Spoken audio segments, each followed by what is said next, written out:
Well, good Monday morning and welcome back to another episode of Success by the Book, where we apply timeless truths and principles to your life and business in 30 minutes or less. And hey, today we might actually be able to do it in 15 or less. We'll just have to see. But today it's just me and the one and only founder and CEO of Mortgage Champions, Dale and Vermillion, others to me as dad. Normally we have with us Coach Bill Hart, who's a leadership coach over at Movement Mortgage, as well as Coach Kyle Draper, who's the founder and creator of Rethink Everything. But we know Kyle is out on a speaking engagement today. Bill might be able to join us in just a few minutes here as we're sort of into the show. So what are we talking about today? Today, we are going to be addressing another timely topic for the industry right now, and that's going to be encouragement. You know, this is one of those sort of soft skills that I think we maybe don't even think of as a skill. I think we kind of think like people are born as natural encouragers or not, and we kind of just leave it at that. But Dad, I think you kind of make the argument that this is actually something that, one, it's extremely important to your success and to the success of your team, especially if you're in a leadership role. And two, that it can be learned and trained and improved upon over time. So, but before we get into, why encouragement matters, who we should be encouraging, what are some ways that we can do that? I first want to sort of ask you, I mean, you're working with lenders all the time. You've certainly seen environments, whether at the company level or the team level, or even just individual loan officers, where discouragement versus encouragement is sort of the prevailing norm. So let's talk about the cost of what it looks like to be in this business, especially at a time right now where the market's changing. It's difficult, right? We're starting to get a little bit of tailwinds, but it's been a lot of years of headwinds. What's the cost of being in an environment where there's more discouragement than encouragement? It's going to cost you your business. I mean, that's about the easiest way that I can put it, to be honest with you, because look, everybody's had enough stress in their life and enough concern over the last several years. The last thing that everybody needs is to be railed on a daily basis. You're just not going to sustain profitability and production, and you're not going to retain employees when you do that. And, we can speak to this from all different angles, from the angle of a leader, from the angle of the loan officer originator themselves. Even the way we speak as an originator to our customers will dictate, whether or not we're going to retain those customers and whether or not we're going to retain our partners. But from a cultural standpoint, I think this is such an important thing to talk about, because you see so much negativity out there in the marketplace, and it just parlays into the business culture. And when it does, you know what? You got a bunch of people who are just not going to perform well. Nobody performs well when they're being discouraged. Yeah, I can absolutely understand how that could be the case, especially in this industry. Let's be honest, sales, you face a lot of rejection, right? I mean, obviously, because she's a granddaughter, but I'm a young parent, right? We got a 3.5-year-old daughter at home. We do occasionally crack open those parenting books and listen to parenting podcasts, that sort of thing. And one of the things that's been shocking for me to learn is recent psychology shows that for every one negative interaction that you have with your child, you have to have 5 positive interactions to outweigh it, if that makes sense. So bad odds. Well, I think it brings into mind of like, if you're a manager, you might be trying to do a 1-to-1 ratio, right? Or if you're a loan officer with a partner, whatever it is, you know what I mean? You might be just trying to sort of counterbalance 1-to-1, but not only does that not work, you'd have to have a 5-to-1 ratio in your personal interactions with that person if you want to be encouraging versus discouraging. But secondly, you're kind of forgetting the rest of the world exists, and these people are facing rejection all day long from everyone and everything else, right? So it's like, if you have to have a 5-to-1 ratio in your own interactions, how much more so do you have to outpace that to overcome all of the sales objections, all of the deals that fall out of pipeline, all the partners who don't get back to them, all the customers who blow up in their face? I mean, you name it. So can you speak to that a little bit of just, where the loan officer's mindset is, how discouraged they might be, and how important encouragement is right now? And we can even get into, if you'd like, sort of picking where we want to start in terms of the individual loan officer, the manager, of what are some ways to be an encouragement to those around you? Yeah. So let me use a quote from John Maxwell. He says this, and John, as you know, if you don't know this, John was a pastor for many, many years. So everything he teaches is, everything he teaches from a biblical perspective. That's why I love him so much.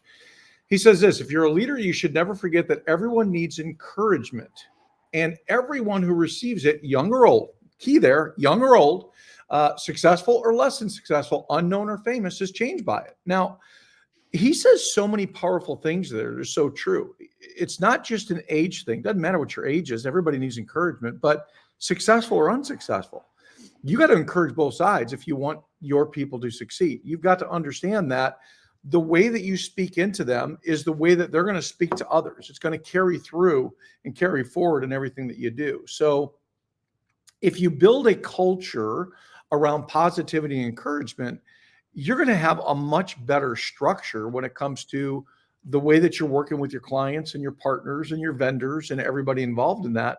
Because frankly, the loan officers, they're the ones closest to the customers. They're the ones who are seeing the negativity probably more than anybody else.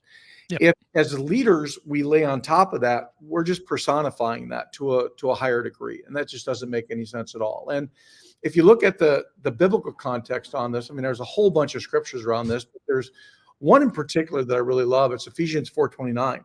It says, "Do not let any unwholesome talk come out of your mouth, but let everything you say be good and helpful, so that your words will be an encouragement to those who hear them." Now, notice the last part of that, to those who hear them. So when we speak words as leaders or as even loan officers within our teams, everybody within earshot is catching those words, whether they're positive or negative, optimistic, pessimistic, encouraging or discouraging. So you might, as a leader, for example, think that you're just talking to one employee to try to get them straight, quote unquote, by being tough. But if you're negative or if you're not encouraging, everybody in that room that hears that is also discouraged by that. And that's just going to put a massive damper on your business.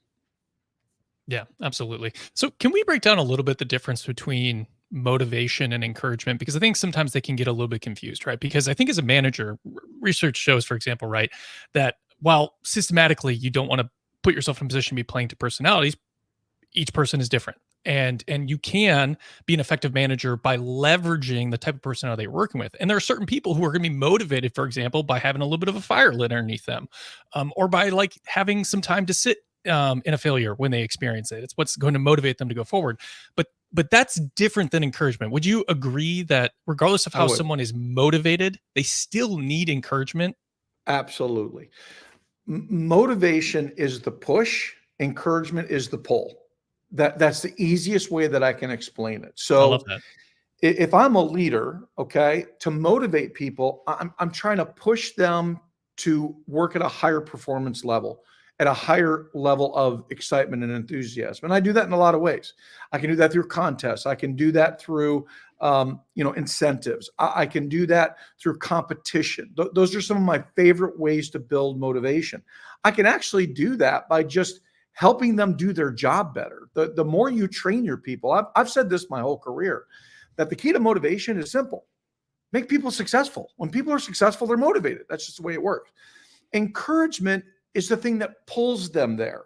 So when you encourage and layer on top, what it does is it draws them towards wanting to do well for you. Everybody wants to work hard for somebody who encourages them consistently. So what you're doing by being an encouraging leader or an encouraging person is you're pulling people, you're gravitating people towards you. Barry Habib, when we interviewed him on the podcast, I'm Betting 1,000, recently, he talked about his principle of being magnetic. That's what that is.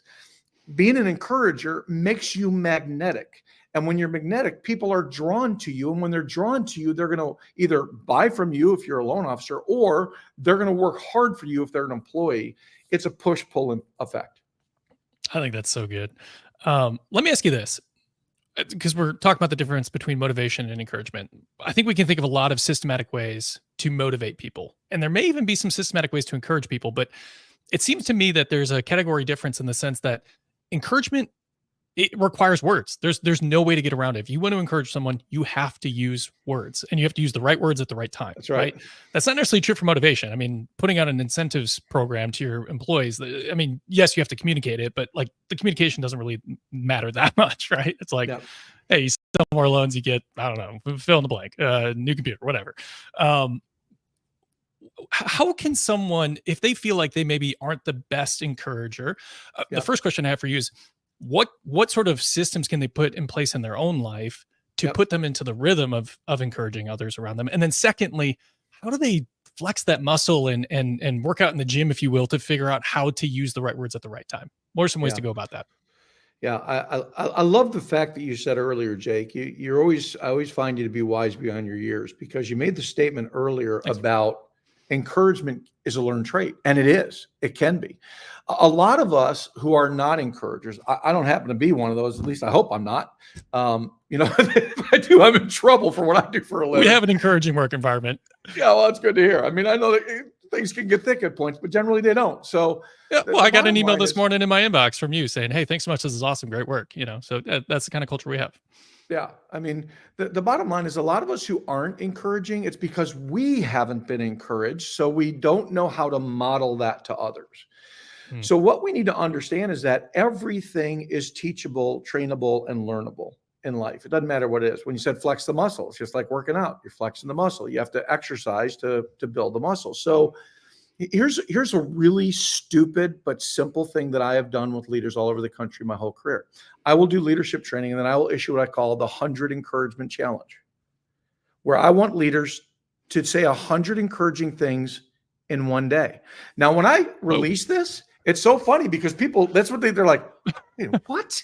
100 a day? That's not even possible. I'm going, let me tell you what you're going to find. You're going to find that when you try to do this, that you literally have thousands of interactions during the day. Because remember, encouragement can be in a text, in an email, in a conversation. It can be in all ways that you do things. You're communicating all day long.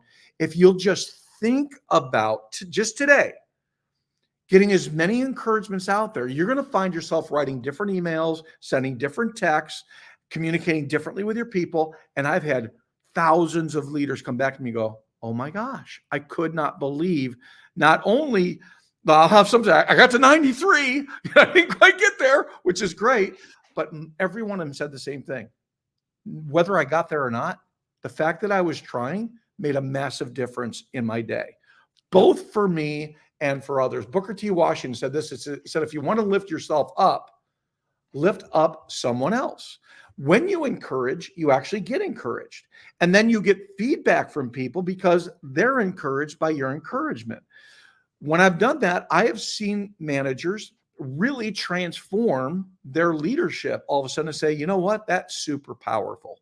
That really worked. And the thing that I want to say about communicating encouragement is, do not just become a text and email encourager.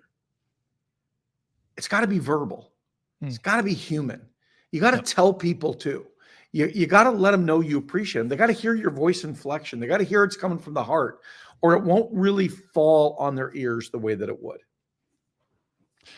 Let me ask you, what's a good way to do that then, and sort of make it a system of your day in the virtual world that we're working in, because people are everywhere. I mean, even if we're talking about loan officers encouraging their customers or their partners, for example, customers are buying sight unseen. They're not doing closings in person. Real estate agents, I mean, it's virtual tours at this point in a lot of situations. There's just not as much face-to-face interaction as there used to be in this industry. What are some ways to overcome that and still give that verbal encouragement on a regular basis? Yeah, well, if Kyle was here, I know the first thing he would say, and he's dead right, is send him a text video. Encouraging them for, hey, I was just thinking about you today. Just wanted to check in, see how your day's going, how your week's going. Want to let you know how much I appreciate your partnership. Want to let you know how awesome you are. Want to let you know what a great job you do for us. Want to let you know how much I value our relationship. Something that simple is really, really powerful.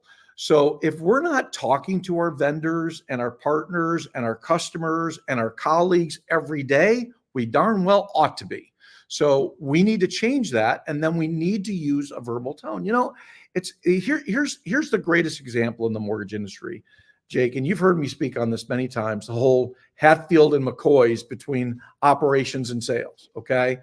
There's this constant push and pull between operations and sales, and there's this, this rhythm with so many companies where I see where, you have these tirades, you have loan officers getting on, on the operations team, and the operations team are upset. It makes no sense to me. I would encourage you, if you're a loan officer today, I'm going to remind you of something very, very important. Okay. The people that are working on your file are a major part of your success or failure. Absolutely. They control so much of what happens in your transaction with the customers. And here's what I know. If they like you, they are going to go the extra mile on your file. But if every time they turn around, you are in their business because you don't think they're doing it right, then you know what? They're going to do it even worse. And you're going to get worse and worse and worse results. That just doesn't make any sense. We've got to learn to be encouragers with people. And I know there's people out there going to go, well, what about when they do something wrong? I'm just going to look you in the eye and go, have you ever done anything wrong? Are you flawless? I mean, we all make mistakes, and we don't want anybody in our business, when we make mistakes, we want grace.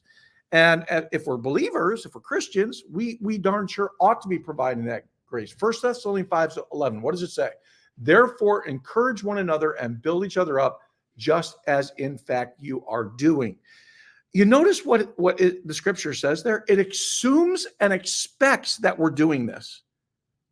It doesn't, it's not just a directive, but it's an assumption here that you are doing this, and I want you to continue to do this.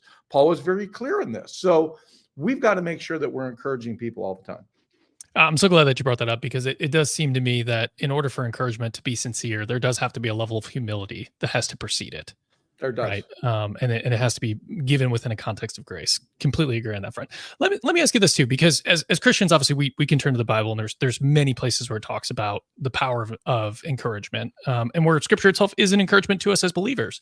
But for us, I think there's power in that, because we're being encouraged in the faith. There's sort of a central grounding that's already a commonality that's there. For loan officers who maybe don't share that, or sales managers who are watching this who don't necessarily share that faith, I think it still rings true that if encouragement is going to be effective, it has to be rooted in something, right? There has to be a shared value there, because otherwise it's placations and it's generalities, right? It's correct. Great work. On what? What did I do? You know what I mean? There's not a whole lot to grab there and sort of take forward with you to get through the hard moments, which is the whole point of encouragement anyway. So you obviously teach a systematic approach to sales, to leadership, to service at our clients. How does implementing a universal approach across your company actually give you something to root encouragement in that makes it specific and not just a general placation? Yeah, that's a really great question. So this question all goes back from my perspective to how you view our business. And here's what I'm talking about. Do you view this as a transactional business or a relational business? I think that's one of the most important questions we have to ask ourselves, because you made a really important point there, Jake, that I think is critical for everybody listening today. And it's this: you can do the 100 affirmations today, but if the people don't like you and you've never been nice to them before, they're going to be more confused by it than encouraged by it. Yeah, because you don't have a relationship. It comes across as being fake and false and not truthful and not honest, and you're placating them, just like you talked about. So it's really important that we understand that we are in a massive relationship business. With the consumers, we're dealing with the largest purchase in their lifetime. With our partners, we're dealing with major commission checks and their livelihood. With our vendors, we're dealing with, the struggles they have to deal with trying to get a loan through. With our colleagues, we're dealing with people who may not make near as much money as us, but we're expecting them to act the same way that we act. When you look at all of those dynamics, you realize the importance of building relationship with people so you know them better. And then when you encourage them, it's absolutely meaningful. So from a cultural standpoint, a corporate standpoint, if you're running a team or running a company and you don't have a process, you don't have a system that you can fall back on, then everything is just haphazard and it's all reactive and not proactive. If you have a system and a structure, then you're proactive in your approach. And now when you start to build those relationships internally and externally, and you start to layer on top of that the power of affirmation and the power of encouragement, it becomes super powerful. And now you really are creating something great. Mother Teresa, I don't think anybody can argue she's one of the greatest women of all time. And she said this: she said, kind words can be short and easy to speak, but their echoes are truly, truly endless. What a powerful statement to make from a powerful woman. The bottom line is, if we will be thinking from a vantage point of how can I encourage, how can I be positive? And I know there's days that are tough. I get it, that maybe you're not feeling it, but doesn't mean the whole day is like that. And it doesn't mean you can't just buck up on that and learn to work through that. And it's like anything else. When you work through things, all of a sudden you feel better. I think that's such a great point, because I don't think we often think of encouragement as a way to build a legacy, but it is, because you've told me stories and I've heard countless stories from other people. I mean, one of the questions you ask on every episode of Batting Thousands is, hey, tell me about a mentor. I think I can think of one episode out of 3 seasons where the answer to that question has been someone who is a current mentor. It's almost always been someone that, was a Yeah. mentor 10 years ago, 15 years ago, 20 years ago, right? Yeah. And so that encouragement 20 years ago at 5 companies ago, Yeah. seven roles ago, is still with that person today and changed the way that person has navigated their career, approached family life, approached their community, approached business making. I mean, you name it, so you truly can build a legacy by being an encourager today that, yes, it's going to impact your employees, your team members, your colleagues, your customers here and now, but it might also have an effect 20 years from now. And they might point back, one day and say, hey, I got to work with that Dale guy and my life has been different ever since. So we can think about the impact we can have in the long run if we become an encourager today. It truly is life-changing. And I don't think people realize how life-changing it is, but just anybody watching this, ask yourself the question. Think about the people in your life who've been positive and encouraging, and think about the ones that have not. And you tell me what your view is of those people. You tell me how they've impacted your life. You tell me what a difference they've made. It's so simple at the end of the day, and any of us can do it. And it has nothing to do with what you're going through in life. It has to do with how you think about other people. It's about whether or not you're investing in others to help them get where they want to be. I think that's the key. Totally agree. Well, let me share this quote from William Arthur Wade. I know you're a fan, and I think it speaks to what we've been talking about in this episode. And then I'll ask for your final thoughts before we close out for today. He says this: flatter me, and I may not believe you. Criticize me, and I may not like you. Ignore me, and I may not forgive you. Encourage me, and I will not forget you. I think that about sums it up. It's got to be honest. It's got to be sincere. It's got to overbalance the criticisms that you do have to give as a peer, as a manager. And it also has to come from a place where you're wanting and desiring to engage with those around you and not to simply just ignore them, stay in your lane, stay in your hole, stay in your office, whatever it is, and sort of just go about your business without getting too involved. You got to get involved. You got to get in the trenches and be an encourager, because it's been some dark times out there the last couple of years in the industry. Now, thankfully, winds seem to be changing. But in good times and bad, there's still always room and a need for encouragement. I think we can agree on that. Yeah. I love that quote, by the way. Thanks for sharing that. I think I would close with Hebrews 10:24 to 10:25a, because I think this really sums up a lot of what we talked about. It says, and let us consider, keyword there, consider, how we may spur one another on towards love and good deeds. You see, when you're encouraging people, that's what you're doing. You're moving them in a direction. And then it goes on to say, not giving up meeting together as some are in the habit of doing, but encouraging one another, and all the more as you see the day approaching. We should be those people who are spurring others on, encouraging others towards love, towards good deeds, towards doing well. And when you do that, everything changes around you. Literally, there's so much power in your words. And I think we have minimized that in today's society, where we have taken away the power of words. Words are very, very powerful. And when you are an encourager, people want to be around you, and they want to be reactive and loyal to you in the same way. It creates an incredible, incredible environment. Love that. Well, I hope that everyone watching today has found this to be an encouragement. I hope they've gotten some practical tips and takeaways for how to be an encourager. I know for me, the idea of, if you haven't been encouraging yet, first and foremost, start building those relationships, get back in front of your people so that you could take that 100 encouragement approach to at least get started, right? And then to your advice from previous shows, right?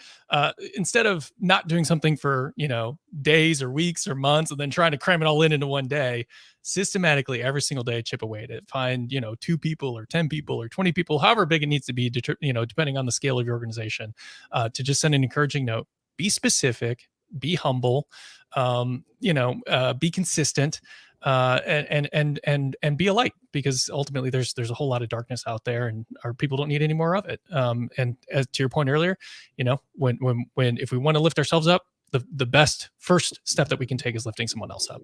Love that. Any last takeaways? No, the only final thing I would say is this: don't just encourage results or actions or activities, but encourage character. That's the home run right there. when you encourage somebody's character and tell them what you see in them, I just want to tell you, you're always somebody that just brings light to the room. I just want to tell you how much I appreciate your integrity. When you encourage in somebody's character, it's even more powerful, because what it does is it really speaks to their soul when you do that, and it really makes a difference in the way they respond to it. Love that.